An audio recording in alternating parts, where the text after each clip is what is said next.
Hello student, welcome back to class 11 CBSE complete mathematics series रे आपको स्वागत कर रहा हूँ। तो लास्ट क्लास में हम सेट थ्योरी का बेसिक कॉन्सेप्ट स्टार्ट किए थे। हमने समझा था कि सेट क्या होता है और सेट्स को रिप्रेजेंट कैसे करते हैं।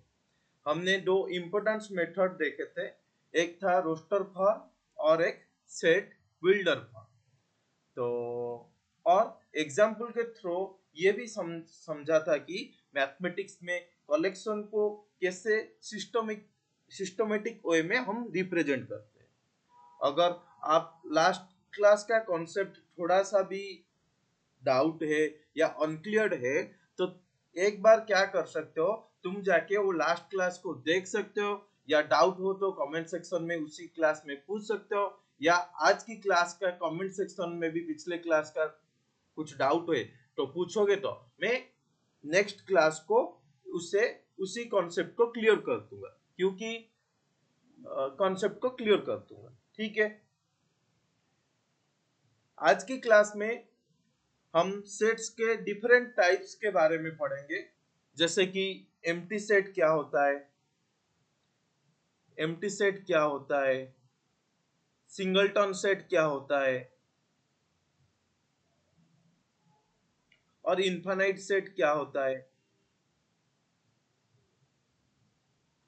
और इक्वल सेट क्या होता है, फाइनाइट सेट भी क्या होता है, infinite finite set, equal set और इक्विवेलेंट सेट। मोस्टली हम इतने ही टॉपिक कवर करेंगे। उसके साथ में जो लास्ट टॉपिक का कुछ जो किए थे उसका कुछ प्रैक्टिस प्रॉब्लम भी आज साथ साथ करेंगे। ठीक है, चलिए शुरू करते हैं। तो आज की सेक्शन शुरू करते हैं। तो पहले हम क्वेश्चन करेंगे, फिर उसके बाद वो टाइप्स या वो जो डिफरेंट टाइप्स ऑफ सेट देखे उसको फिर पढ़ेंगे या करेंगे। तो पहला क्वेश्चन क्या है, which of the following are sets, justify your answer. तो सेट्स होने के लिए सेट्स का डेफिनेशन को सेटिस्फाई करना पड़ेगा। तो सेट्स का डेफिनेशन के अकॉर्डिंग एक वेल डिफाइंड सेट को ही सेट बोला जाएगा। तो पहले तुम देखो कि क्या दिया है। तो collection of whole number less than 10, whole number का कलेक्शन बोल रहा है। तो नेचुरल नंबर पढ़े थे, होल नंबर क्या है, होल नंबर क्या है, नेचुरल नंबर के साथ में एक जीरो लगा दो तो वो होल नंबर बन जाता है। तो ये एक सेट बन गया जिसमें क्या आ रहा है ना, 0 1 2 अप टू 10 तक, लेस देन 10 दिया है तो अप टू 9 तक नंबर आ रहा है। The collection of good hockey player.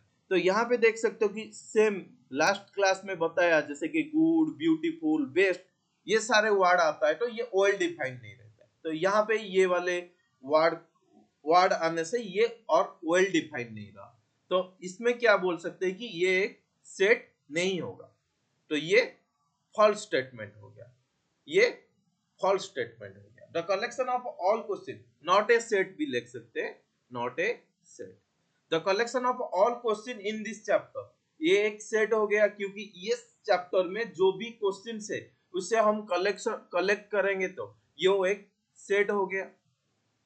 जो भी क्वेश्चन है, कुछ भी एक्स वाई जेड कुछ भी क्वेश्चन है, वो एक सेट हो गया। The collection of all difficult chapter in this chapter, फिर से ये वर्ड डिफिकल्ट, तो डिफिकल्ट सबके लिए सेम नहीं होता है। किसी को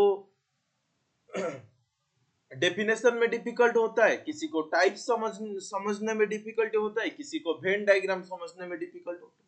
तो डिफिकल्ट डिपेंड करता है पर्सन टू पर्सन। तो ये फिर से वेल डिफाइंड ना रहा, तो इसलिए हम बोल सकते हैं कि ये not a set, not a set. A collection of Hindi novels written by Munshi Premchand. तो ये भी एक उनके द्वारा लिखा गया जो भी किताब है उसके बारे में बता रहा है। तो ये भी एक कलेक्शन हो गया जो कि ये भी सेट बनेगा। ठीक है, तो ये था सेट बेस्ड कुछ क्वेश्चंस। यहाँ पे क्वेश्चन 2 में क्या दिया जा रहा है कि list of all elements of each of the set given below. तो पहले सेट में क्या बोल रहा है कि a equal to sine n pi, n less than 10। तो अभी अब एन को क्या ले सकते हैं, एन नेचुरल नंबर से आ रहा है तो एन को 1 डाल सकते हैं, साइन पाई का वैल्यू क्या होगा 0। फिर से n को चेंज करो, 2 डालो, 2 डालोगे तो क्या क्या हो जाएगा, तो सेम थिंग 0 ही आएगा। और रिपीटेशन को हम दोबारा नहीं लिखेंगे, तो 3 पुट करो, साइन 3 पाई वो भी 0 देगा। तो एक ए सेट में सिर्फ 0 आ रहा है, 0 एक एलिमेंट आ रहा है। ऐसे ही सेकंड में b equal to x such that x cos n pi, n less than 6 दिया है, तो cos 1 डालो, मतलब जब 1 लोगे यहाँ पे होल नंबर से n बिलोंग्स टू होल, ये w डिनोट कर रहा है होल नंबर। तो पहले 0 ले सकते हैं, cos 0 का वैल्यू क्या होता है 1 होता है, तो यहाँ पे 1 लिख दिए। फिर cos 2 पाई, जब n को 1 लोगे तो क्या हो जाएगा cos पाई, और cos पाई क्या होता है ना -1 होता है। फिर cos जब 2 पाई का वैल्यू देखोगे तो फिर 1 हो जाएगा, फिर -1, तो फिर ये सेट में बी सेट में 1 और -1 एलिमेंट आए। थर्ड आई में बोल रहा है सी एक्स सच दैट 1 बाई ए क्या है 10 100 10,000 10,000, तो ये 1,00,000, ये सारे नंबर है तुम्हारा सी सेट में। तो सी सेट का वैल्यू मतलब सी सेट में एलिमेंट क्या आ जाएगा, पहले तो 0.1 आ जाएगा, फिर उसके बाद 0.01 आ जाएगा क्योंकि 1 बाई ए दिया है, फिर उसके बाद 0.001 आ जाएगा। So these all are C set का एलिमेंट बोल सकते हैं। फिर x such that x is equal to n square, n belongs to z, तो z से n आ रहा है, मतलब n 0 भी ले रहा है, 1 भी ले रहा है, -1 भी ले रहा है, 2 भी ले रहा है, -2 भी ले रहा है। तो इसके मतलब d का एलिमेंट जब एक नंबर का स्क्वायर होता है वो ऑलवेज पॉजिटिव रहता है, 0 के लिए 0, 1 -1 के लिए 1, 2 के लिए 2 और -2, जो 4 और -2 के लिए 4, तो ये सारे नंबर आ गया, ये सारे नंबर आ गया। फिर उसके बाद में x such that x belongs to z and x square is equal to x दिया है, तो इसके लिए क्या आ जाएगा नंबर, किसका स्क्वायर करोगे सेम x मिलता है, 0 1 और -1, तो इस वाले सेट में क्या आ जाएगा, ई वाले सेट में 0 आ जाएगा, 1 आ जाएगा और -1 आ जाएगा। सही है, समझ में आ गया होगा। तो देखो कि सेट को लिखना सीख गए हो, मतलब बहुत सारे क्वेश्चन बन ही जाएगा, और सेट लिखना नहीं आती है इसलिए सेट में क्वेश्चन ना होने का चांस ज्यादा रहता है, या कोई रिलेशन फंक्शन में रिलेशन डिफाइन ही नहीं कर पाओगे। जो बच्चे को रिलेशन फंक्शन में डाउट आता होगा वो उसको एक्चुअली सेट का लिखना तरीका पता भी नहीं हो सकती है, ऐसा भी हो सकता है। तो पहले लिखने सीखो, फिर उसके बाद क्वेश्चन इजीली बन सकता है। तो थर्ड वाला क्वेश्चन देखेंगे। थर्ड में क्या दिया है, describe the following set in builder form. तो अभी क्या करना है कि सेट हमें दे दिया है, रोस्टर फॉर्म या टेबुलर फॉर्म में दे दिया है, अभी हमें उसे लिखना है सेट बिल्डर फॉर्म में, इसे लिखना होगा। तो सेट में क्या क्या एलिमेंट दिया है, 1 4 9 16 और 1000, ऐसे करके एलिमेंट्स दिया है। तो इससे क्या लग रहा है, इससे क्या लग रहा है, क्या क्या मतलब सेट में क्या क्या एलिमेंट्स देख के क्या क्या लग रहा है कि सेट कैसे क्या फॉलो कर रहा है। तो पहला नंबर देखते हो, लगता है कि 1 है, फिर 4 है, फिर उसके बाद क्या आ जा रहा है 9 आ जा रहा है, उसके बाद 9 आ जा रहा है, उसके बाद फिर देखते हो कि लास्ट को क्या आ जा रहा है 1000 आ जा रहा है, लास्ट को 1000 आ रहा है। और इससे हम कैसे देखेंगे कि एक लास्ट क्लास में भी हम बताए थे कि कैसे तुम देखोगे कि ये सेट बनेगा, जो सॉरी सेट को कैसे लिखा जाएगा। तो हम इसका एक फॉर्मूला डेवलप करना पड़ेगा, फिर उससे हम बोल सकते हैं कि ये कैसे लिखा जाएगा, ठीक है। तो अभी देखोगे तो ये पहला क्या नंबर है 1 है, पहला 1 है, फिर 4, ऐसे करके ये नंबर है। तो 1 को हम लिख सकते हैं कि 1 का स्क्वायर, और 4 को लिख सकते हैं कि 2 का स्क्वायर, और देखो कि 9 जो है वो 3 का स्क्वायर है, और 16 जो है वो क्या है 4 का स्क्वायर है। और उसके बाद इससे पता चल रहा है कि जो नंबर है नंबर का स्क्वायर के अकॉर्डिंग लिखा है। तो जो ये जो नंबर आ रहा है, तो a को कैसे लिखेंगे, x such that x equal to n square, और n क्या है, n तुम्हारा 0 से 0 नहीं 1 से बड़ा बड़ा है और 2 से नहीं 10 से छोटा और 1 से ग्रेटर है और 10 से स्मॉलर है और 10 से बराबर भी है, स्मॉलर देन इक्वल टू। और n कहां से आ रहा है? n belongs to natural number. सही है। अभी फिर सेकंड वाले में आ जाओ। सेकंड वाले में देख सकते हैं कि 1, 1/2, 1/3, 1/4। फिर ऐसे सोचो कि क्या है फॉर्म, तो देखो फिर फॉर्म से पता चल जाएगा कैसे क्या लिखा जाएगा।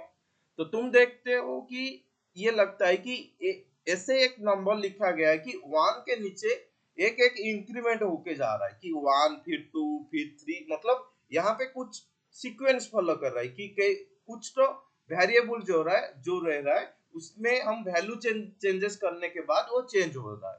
तो ये वैल्यू क्या चेंज हो जा रहा है? तो पहला नंबर जो 1 है, फर्स्ट नंबर जो 1 है, तो उसे हम 1/1 लिख सकते हैं और दूसरे नंबर 1/2। तो यहाँ से पता चल रहा है कि n यहाँ पे जो वैरी कर रहा था n वो 1 से जा रहा है। तो x such that x is equal to 1/n और n कहां से n belongs to natural number, ये भी बोल सकते हैं। ठीक है, तो ये सही है। तो अभी चलो देखते हैं फिर नेक्स्ट क्या है। हाँ, नेक्स्ट ये कुछ तुम्हारे लिए होमवर्क क्वेश्चन है जो कि तुम्हें करना पड़ेगा। ठीक है, या आइदर तुम ये वाला क्लास को यहीं पे पॉज करके ये क्वेश्चन करके आंसर वेरिफिकेशन के लिए कमेंट में डाल सकते हो, या ये वाला क्वेश्चन को होमवर्क में करके रखना। ठीक है, तो जरूर क्वेश्चन ट्राई करना और देखना कि जो पढ़े हो उससे क्वेश्चन कर पा रहे हो या नहीं कर पा रहे हो। ठीक है, चलो। तो लास्ट क्लास तक जो भी पढ़े थे उसके बेस्ट प्रॉब्लम हम डिस्कशन कर लिए। तो आज का क्लास बेसिकली जो था टाइप्स देखना, तो वो शुरू करेंगे। तो पहला टाइप्स देखेंगे तो वो क्या आता है? Empty set. क्या है? Empty set. Empty set, singleton set, finite set, infinite set, equal set, equivalent set. तो इस क्लास में ये सारे टॉपिक देखा जाएगा।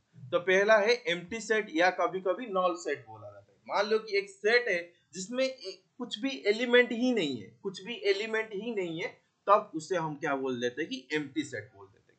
जैसे कि एग्जाम्पल से देख सकते हो कि x बिलोंग्स टू नेचुरल 2 से 3, 2 से लेके 3 के बीच में कुछ नेचुरल नंबर एग्जिस्ट ही नहीं करता है।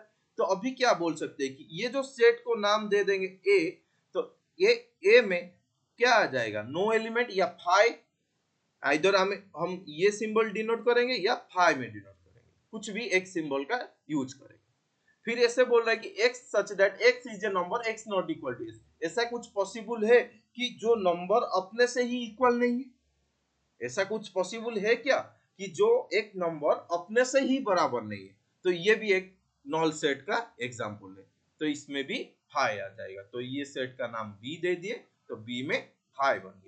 फिर ऐसे बोल रहा है कि x such that x belongs to real and x square is equal to -1। Square फिर नेगेटिव, तो कभी एक नंबर का स्क्वायर कभी भी नेगेटिव नहीं आता है। तो यहाँ पे नेगेटिव कहां से आ जाएगा? इस वाले सेट में भी फिर क्या हो जाएगा? जे एम्प्टी आ जाएगा। तो इसे हम कैपिटल एक्स नाम दे दिए थे। जो कैपिटल एक्स में तुम्हारा जो एलिमेंट्स था वो नॉन रहेगा। सही है। तो देखो कि सेट बहुत इंपॉर्टेंट है। तुम कुछ भी हायर मैथमेटिक्स पढ़ोगे उसमें भी सेट आएगा ही आएगा। तुम सीक्वेंस एंड सीरीज पढ़ लो, फंक्शन पढ़ लो, कुछ भी पढ़ लो, प्रोबेबिलिटी पढ़ लो, तो सेट एक इंपॉर्टेंट रोल प्ले करता है इन सारे टॉपिक में। ठीक है, चलिए नेक्स्ट टॉपिक देखते हैं, सिंगलटन सेट। तो सिंगलटन सेट क्या है कि जैसे कि नॉल सेट में क्या था? No element. तो सिंगलटन सेट में एक एलिमेंट रहता है, तो हम उसे सिंगलटन सेट को बोल देते हैं। कि जैसे कि 1 2 हो गया, ए सिर्फ ए ही है लेटर, ये ऑल आर क्या हो गया ना? सिंगलटन सेट हो गया। यहाँ पे कुछ एग्जांपल दिया है, जैसे कि x square is equal to 4, x belongs to natural number दिया है। तो यहाँ पे x में क्या आ जाएगा? ओनली 2 आ जाएगा। कुछ बच्चे यहाँ पे लिख देंगे कि 2 और -2। तो ये देखना कि तुम्हारा x कहां से आ रहा है। मान लो कि यहीं पे x डिफाइन होता है, x such that x belongs to z होता, तो तब हम बोल सकते हैं कि जो x square is equal to 4 का वैल्यू क्या होता है? x इज इक्वल टू +-2 हो जाता, क्योंकि डोमेन में तुम्हारा प्रेजेंट है -2। तो डोमेन बाद में देखा जाएगा। Consider x such that x belongs to real x cube minus 1 is equal to 0। क्या लिखा है, x cube minus 1 is equal to 0। तो ये वाले इक्वेशन को सॉल्व करके देखना पड़ेगा कि इसका रूट्स क्या आ रहा है। तो रूट्स निकालना आता ही होगा। तो रूट्स कैसे निकाला जाता है कि x क्यूब माइनस 1, पहले हम एक हिट एंड ट्रायल मेथड में x के वैल्यू चूज करते हैं। पहले हम पुट किए कि x को 1 मान के हम डाल दिए, तो 1 डालने से क्या आया, तो ये वाला इक्वेशन 0 बन जा रहा है। देखो 1 का cube minus 1 is equal to 0। तो यहां से हमें ये पता चला गया कि x इज इक्वल टू 1, ये एक रूट, ये एक रूट है। अभी क्या करना होगा कि अभी तुम इस वाले इक्वेशन को डिवाइड करना होगा, x जो रूट आया x माइनस 1 का, इसे अभी हम डिवाइड करेंगे x क्यूब माइनस 1 से। तो अभी क्या करो कि कितने मल्टीप्लाई करोगे तो x क्यूब आ जाएगा, तो एक्स स्क्वायर का मल्टीप्लाई किए, जिसके वजह से यहाँ पे x क्यूब और यहाँ पे माइनस एक्स स्क्वायर बन गया। तो अभी ये सब्ट्रैक्ट करना पड़ेगा, तो सब्ट्रैक्ट करोगे तो यहाँ से क्या मिल जाएगा तुम्हें, x cube minus x cube 0, और यहाँ पे माइनस 1 प्लस एक्स स्क्वायर बन गया, माइनस 1 प्लस एक्स स्क्वायर बन गया। अभी देखो क्या मल्टीप्लाई करोगे तो एक्स स्क्वायर आ जाएगा, तो प्लस एक्स मल्टीप्लाई करने से एक्स स्क्वायर आ जाएगा, और माइनस 1 के प्लेस में माइनस एक्स हो गया, तो minus x plus x square. अभी इसे सब्ट्रैक्ट करोगे तो क्या आ जाएगा, माइनस 1 प्लस एक्स आ गया, माइनस 1 प्लस एक्स आ गया।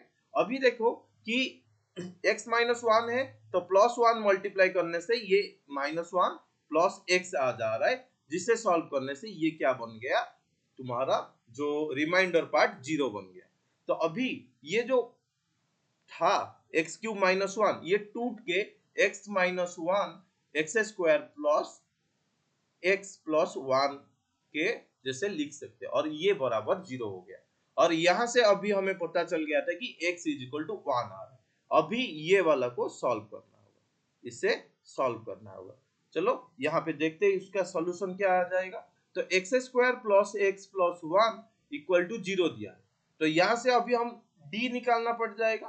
तो d कैसे निकला जाता है, d is equal to, general equation देखोगे तो a x square plus b x plus c होता है इज इक्वल टू 0, जहां पे b जो d होता है कैपिटल D डिस्क्रिमिनेंट, तो वो बी स्क्वायर माइनस 4ac होता है, बी स्क्वायर माइनस 4ac होता है, और अल्फा बीटा उसी के अकॉर्डिंग निकाला जाता है। तो चलिए d देखते हैं, d क्या हो जाएगा यहाँ पे। तो इस वाले क्वेश्चन में देखो b का मतलब 1 है, b x के कोएफिशिएंट जो कि 1 है, बी स्क्वायर चला गया, माइनस 4 दिए, इंटू ए भी 1 है, इंटू सी भी 1 है, तो यहाँ पे डी आ जा रहा है माइनस 3, डी आ जा रहा है माइनस 3। अभी क्या करना होगा कि जो डी आया उसका रूट निकालना होगा, तो स्क्वायर रूट ऑफ डी, तो स्क्वायर रूट ऑफ डी क्या हो जाएगा, माइनस रूट 3 का स्क्वायर रूट। तो माइनस स्क्वायर रूट 3 का स्क्वायर रूट क्या होता है ना, प्लस माइनस आयोटा, मतलब आई रूट 3 हो जाता है। जब कॉम्प्लेक्स नंबर पढ़े होगे या कॉम्प्लेक्स नंबर से ये आयोटा आता है, आयोटा का क्या सीन है, J I square is equal to minus 1, मतलब यहाँ पे जो माइनस थ्री था, अभी उसे हम माइनस 1 इंटू 3 करके लिख सकते हैं ना।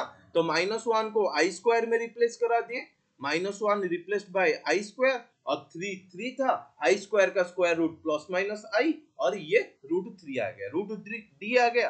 तो अभी x का वैल्यू 2 आता है, क्योंकि क्वाड्रेटिक इक्वेशन है, तो यहाँ से हमें 2 रूट मिल जाएगा। तो 2 रूट क्या क्या आ जाएगा, एक तो माइनस बी मतलब minus 1 plus minus root iota root 3 by 2 है गया। तो एक एक्स मतलब एक अल्फा क्या आ गया, minus 1 plus i root 3 by 2, और एक बीटा क्या आ गया, minus 1 minus i root 3 by 2। ये जो नंबर आया अल्फा बीटा, और यहाँ पे x इज इक्वल टू 1, हमारे पास टोटल कितना रूट आ गया, टोटल रूट देखोगे तो रूट क्या आ गया, एक x इज इक्वल टू 1 आ गया, एक x is equal to minus 1 plus i root 3 आ गया बाई 2 आ गया, और एक x इज इक्वल टू क्या आ गया, माइनस आई रूट 3 बाई 2 आ गया। तो यहां से देख के बोल सकते हैं कि x में क्या, रूट में क्या आ जा रहा है, ये तीनों रूट आ जा रहा है। तो यहां से देखो कि ये तुम्हारा नंबर क्या दिया है ना, रियल दिया है। तो ये जो दोनों नंबर है, ये जो दोनों नंबर है, ये नॉट रियल, नॉट रियल, ये एक्चुअली रे कॉम्प्लेक्स नंबर है। ये नंबर कहां से है? कॉम्प्लेक्स नंबर से। तो यहां से अभी बोल सकते हैं कि x में क्या आया? सिर्फ 1 आया, जो कि रियल है, जो कि रियल है। तो ये वाले बॉक्स को मैं रेड में रख देता हूं कि यहीं से हम रूट्स देखे थे, तो ये मार्क रहेगा, ठीक है। तो ये हमारे लिए इंपॉर्टेंट है। तो यहाँ पे कुछ बच्चे गलत भी कर सकते, आर ना दे के सी दे देता, तो यहाँ पे तुम्हारा रूट सिंगल में कन्वर्ट हो जाता कि 1 हो गया। तो ये चीज को देखना कि आर दिया है या सी दिया है, तो उसी के अकॉर्डिंग तुम्हारा क्या होगा ये देख। ये बहुत इंपॉर्टेंट है, जैसे कि ऊपर वाले क्वेश्चन में बताया, और अभी यहाँ पे नेचुरल ना लो के जेड देता तो 2 आता, मतलब 2 और -2, यहाँ रियल ना देके कॉम्प्लेक्स देता तो यहाँ पे अभी 3 रूट आ जाता। तो इस वाले क्वेश्चन का आंसर क्या हो गया? थर्ड आई का, थर्ड आई में तुम्हारा आंसर ये आ गया कि x इज इक्वल टू, मतलब x इज इक्वल टू में 1 आ गया, ठीक है। तो मैं सोचता हूँ कि ये क्वेश्चन अच्छे से समझ में आया होगा, या समझ में ना आया होगा तो बताना, मैं और एक बार बता दूंगा, ठीक है। तो चलिए नेक्स्ट देखते क्या है। नेक्स्ट है फाइनाइट सेट। तो फाइनाइट सेट का मतलब क्या है? जिसमें नंबर ऑफ एलिमेंट फाइनाइट है, फाइनाइट है, तो उसे हम फाइनाइट सेट बोल देते हैं। तो फाइनाइट सेट का एग्जांपल क्या होगा? फाइनाइट सेट में एग्जांपल क्या होगा? तुम कुछ भी बोल सकते हो, अल्फाबेट भी बोल सकते हो, फाइनाइट हो जाएगा। फिर ऐसे देखोगे तो और क्या फाइनाइट आ जाएगा ना, जिसे पॉपुलेशन, एक पॉपुलेशन भी फाइनाइट आ जाएगा ना, नहीं। तो फाइनाइट सेट में 7 9 11 हो गया, ये फाइनाइट सेट, ठीक है। B set of all letters in English alphabet, ये भी फाइनाइट हो गया। तो सेट ऑफ ऑल पर्सन, ये पॉपुलेशन की बात कर रहा है, अर्थ में जितने हैं, वो भी एक फाइनाइट सेट हो गया, ठीक है। क्लास के बच्चे हो गए, वो भी फाइनाइट सेट हो गए, सही है। जो हेयर है वो भी फाइनाइट सेट में आ जाएगा, उसका काउंटिंग करोगे तो वो भी फाइनाइट में आ जाएगा, ठीक है। फाइनाइट सेट समझ में आ गया कि फाइनाइट में मतलब जो फाइनाइट नंबर में रहता होगा, तो उसे फाइनाइट सेट बोलते हैं। फिर इनफाइनाइट सेट, इनफाइनाइट सेट में नंबर ऑफ एलिमेंट जो रहेगा वो इनफाइनाइट आ जाएगा। ये टर्म देखो, इनफाइनाइट की बात कर रहे हैं, ठीक है। तो वो इनफाइनाइट हो गया, जिसमें एन, एन को तुम क्या बोल सकते हो? 100, 150, 1000, 1 लाख, 1 करोड़, 100 करोड़, 1000 करोड़, कितने भी बोल सकते हो। जितने भी बोलोगे, फिर उसके अलावा फिर और भी नंबर है जो कि रह सकते हैं। जैसे कि पर्सन, ऊपर पर्सन की बात किए थे, इस वाले पर्सन में कितना, इंडिया के पॉपुलेशन के बारे में बात करो कि 130 करोड़ या 140 करोड़ की हो गए, या चाइना के पॉपुलेशन की बात करो 140 करोड़ हो गए। तो अभी देख के बोल सकते हो कि दोनों को मिला दो तो 280, पूरा वर्ल्ड का पॉपुलेशन मिला दो तो कितना हो सकता है, इससे देखो तो इसी से ही बोल सकते हैं कि ये तो हम बोल सकते हैं कि इतना तक ही है, लिमिटेशन है। लेकिन नेचुरल नंबर हो गया कि रियल नंबर हो गया, इसमें लिमिटेशन ही नहीं है, तो ये इनफाइनाइट सेट हो गया, सही है। समझ में आ गया होगा। तो ये था नेचुरल नंबर, रियल नंबर, जो कि इनफाइनाइट सेट का, इनफाइनाइट सेट से ही आता है। फिर अभी देखो कि और कुछ नंबर देखेंगे जो कि इनफाइनाइट है, जैसे कि फाइनाइट, ये जो मल्टीपल ऑफ 5, 5 का मल्टीपल में क्या आ जाता है? 5, 5 1 जा 5, 5 2 जा 10, 5 3 जा 15। नेगेटिव नंबर भी आ सकता है, यहाँ पे तो 5 कुछ भी हो सकता है ना, तो 5 यहाँ पे कुछ भी हो सकता है, तो 0 भी हो सकता है, -5 भी हो सकता है, ये भी तो 5 इंटू -1 भी तो करा सकते हैं, 5 इंटू -2 भी तो करा सकते हैं, जो कि -10 दे देगा। ये सारे एलिमेंट आ जाएंगे इस वाले सेट में, ये भी एक इनफाइनाइट सेट का एलिमेंट हो गया, ठीक है। यहाँ पे इनफाइनाइट। तो the set of line passing through origin, ये यहाँ पे क्या बोल रहा है कि लाइन पासिंग थ्रू ओरिजिन। तो मान लो कि ये हमारा प्लेन है जिसमें x एक्सिस है और ये y एक्सिस है, लाइन पासेस थ्रू ओरिजिन। तो मैं एक लाइन ऐसे ले लिया, ये पास किया, मैं लाइन एक ऐसे ले लिया, मैं एक लाइन ऐसे ले लिया, मैं एक लाइन, इसके अंदर कितने लाइन ले सकता हूँ, कितने लाइन ले सकता हूँ, देख सकते हो। सॉरी, ये वाला गलत हो गया, ये वाला नहीं है,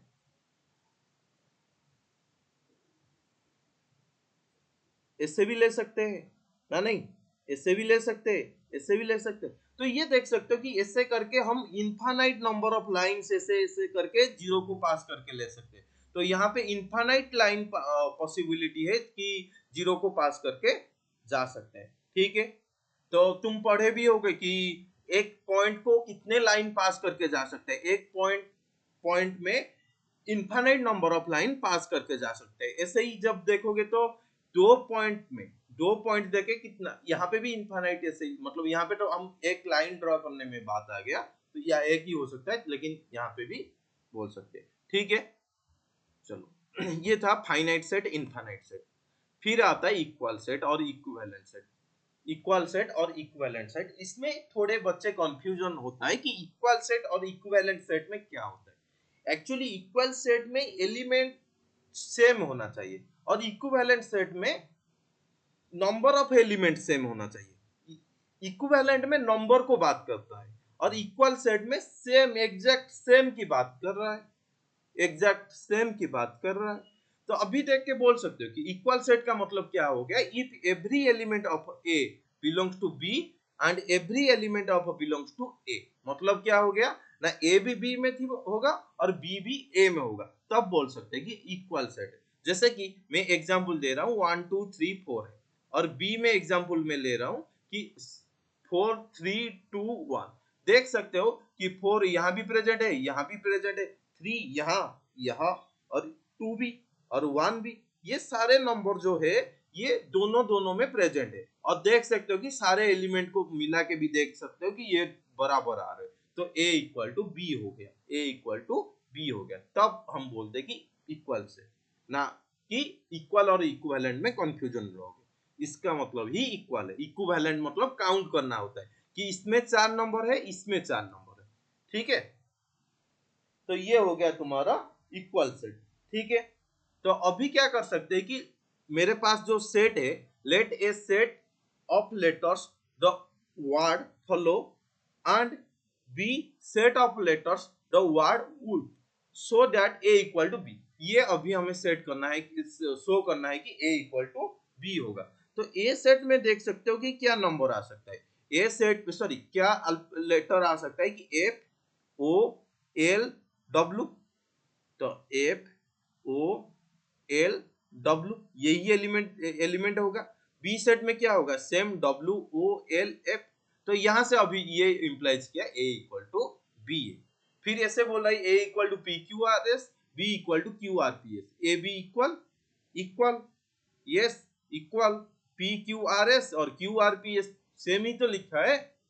x square minus 9 equal to 0 is a and b are equal, x square minus 9 equal to 0।